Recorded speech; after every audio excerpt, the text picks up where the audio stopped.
Petilasan Nyai Bagelen merupakan salah satu wisata religi yang terkenal di Kabupaten Purworejo. Petilasan Nyai Bagelen ini terletak di Dusun Bagelen, Desa Bagelen, Kecamatan Bagelen, Kabupaten Purworejo. Petilasan ini diperkirakan telah ada sejak abad ke-9. Kawasan ini tentu menjadi bagian dari sejarah masyarakat Purworejo yang masih dijaga hingga saat ini. Menurut cerita rakyat, nama Bagelen itu sudah ada sejak zaman dahulu, yaitu negeri Medang Kamulan atau Medang Gile atau Bagelen. Yang memerintah negeri itu ialah Sri Prabu Kandiawan yang berputra 5, masing-masing memerintah negara bagian. Putra sulung bernama Sri Panuwun, ahli dalam pengairan, pertanian, dan pemerintahan, dan memerintah negara bagian Medang Gile yang akhirnya bernama Bagelen. Prabu Panuwun mempunyai 2 orang anak, tetapi semuanya cacat. Maka sang Prabu bersedih yang selanjutnya bersemedi untuk memohon petunjuk dewata. Akhirnya diperoleh suatu petunjuk gaib bahwa ia harus pergi ke suatu sendang di Somolangu. Di daerah tersebut, sang Prabu Panuwun memperistri anak perempuan Kiai Somolangu. Dari perkawinannya itu, kemudian dianugerahi seorang anak perempuan yang diberi nama Raden Roro Wetan, yang kelak terkenal dengan nama Nyai Bagelen dan menjadi pewaris daerah Bagelen. Karena Sri Panuwun berpindah kedudukan di Hargopuro atau Hargorojo, maka Pangeran Awu-Awu Langit menggantikan kedudukannya di Bagelen. Perkawinannya dengan Pangeran Awu-Awu Langit, Nyai Bagelen dikaruniai 3 orang anak. Yang sulung bernama Raden Bagus Gento, dan yang kedua dan ketiga masing-masing perempuan yang bernama Raden Roro Teker dan Raden Roro Pitra.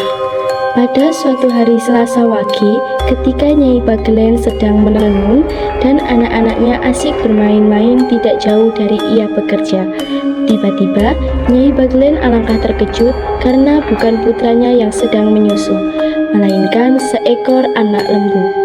Kemudian dicarilah kedua anak perempuannya dan ditanyakan kepada suaminya yang sedang asyik memilih bibit ketan bunga.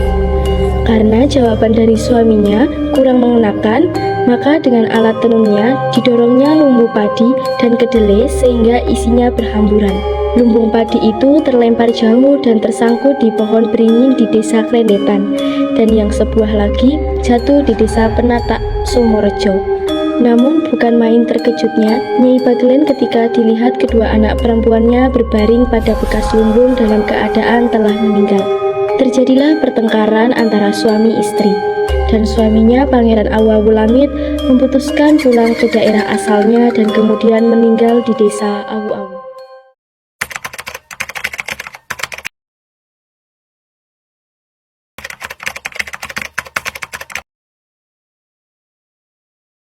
Ya, awal cerita sejarah Nyi Bagelen adalah dari Kerajaan Medang Kamulan, yang dimana dipimpin oleh seorang raja yang bernama Prabu Swelocolo. Dimana Prabu Swelocolo secara data saya mempunyai anak 3, ya. Yang pertama Sri Ketayu, yang kedua Sri Panuwun 1, yang ketiga Sri Moho Punggung. Di mana Sri Ketayu nanti nurunkan Adipati Kayu Mutu, terus Joko Panuwun, kalau Sri Panuwun menurunkan Joko Panuwun.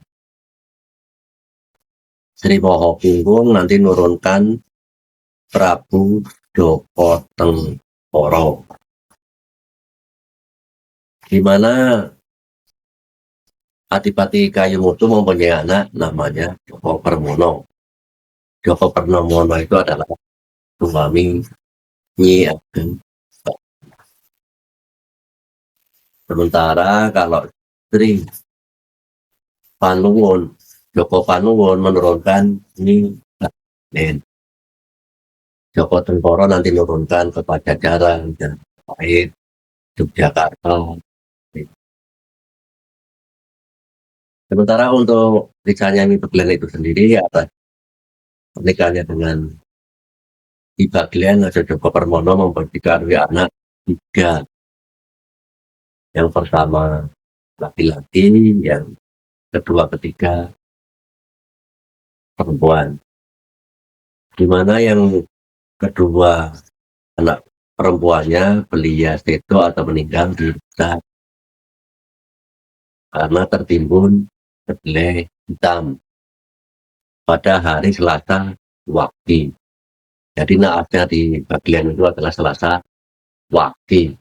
Makanya di areal Bagelen ini dilarang melakukan sesuatu hajatan apapun, niat apapun di hari terutama Selasa Wage.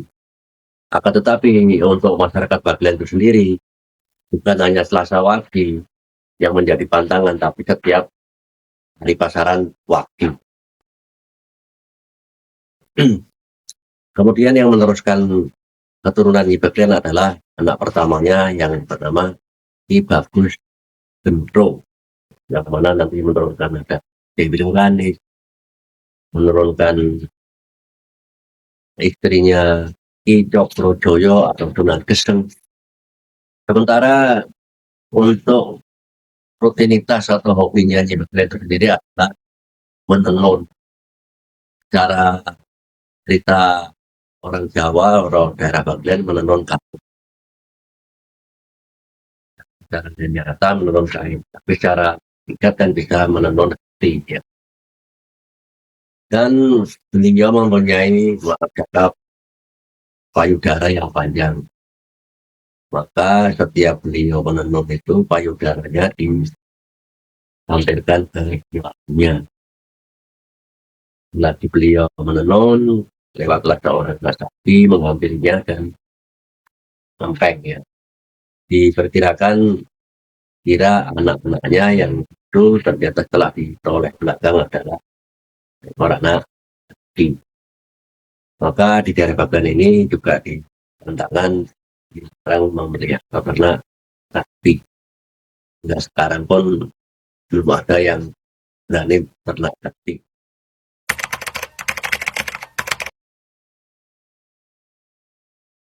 Untuk para penjara itu dari dulu kala juga memang bukan dari areal Bagelen atau Purworejo saja.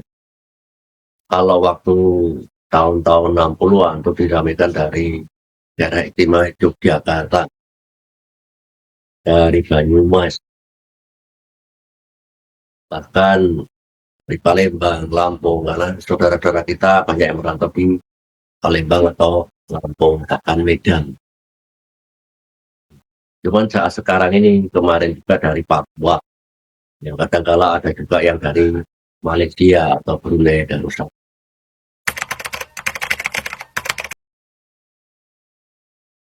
Ya, seperti biasanya kalau kita agama Islam itu ya biasa urusan itu berbangun di memasuki area di mana saja. Sebetulnya kita orang Islam dianjurkan untuk salam. Assalamualaikum warahmatullahi wabarakatuh. Cuman untuk syarat beribadah sendiri kita harus memakai wasilah, yaitu berupa kembang dan kemenyan. Ataupun untuk era modern itu kayak dupa. Dan untuk adabnya itu sendiri, kalau di sekarang Bagelen itu kalau memasuki area tempat pisowanan itu laku dodok. Ya kalau untuk kembali juga mundur laku dodok. Itu adab yang dari dulu utama seperti itu.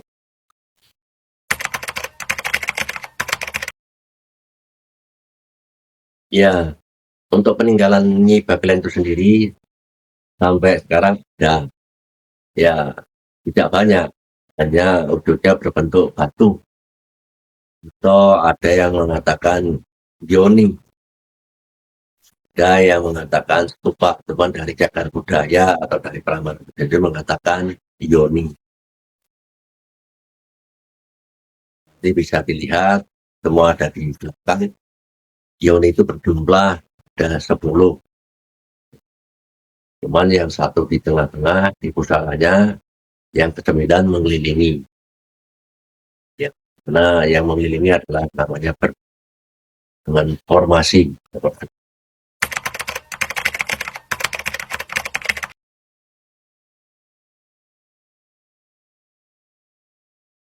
Nah, kalau leluhur kita dulu tentu sering memberi petua atau nasihat. Pertama itu kita itu dianjurkan untuk bertata krama.